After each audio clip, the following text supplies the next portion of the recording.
Hello, hello, welcome back. It's me, SB, and I am continuing on with my beginners tatting series. And in this one, we are going to learn how to make picots. I love saying picot. Picots are found in rings and in chains, so we're going to have to learn how to do it in both of them. And it's the same way either way. So first off, we're going to learn how to do a picot in a ring. So I'm just going to put 4 picots separated by 3 double stitches. So let's do 3 double stitches and 3. And for the picot, it is just a space between your double stitches, and it looks something like that.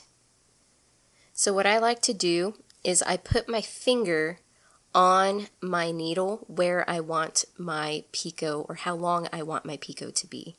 So I'm going to place my first half of my double stitch, and I'm going to go to where my finger's at and just stop. So now we have a thread just hanging out between our double stitches, and I'm going to go ahead and complete that double stitch and move it over, and now we have a nice picot right there.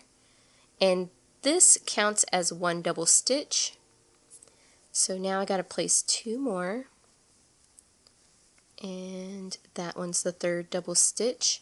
So now I'm going to place the first half of my double stitch once again where I want my picot to be, or how long I want it to be. Finish that off, and there is our other picot. It's pretty simple once you understand how to do it.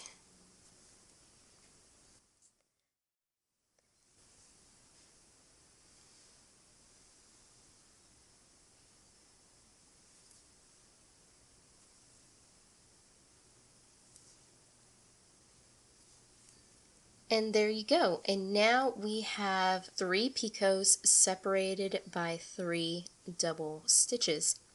So now I'm going to go ahead and close my ring. And in case you don't know how to close a ring, I will leave a link to a video where I show you how to make a ring. Okay, and there is our ring with picots on it. Easy, right?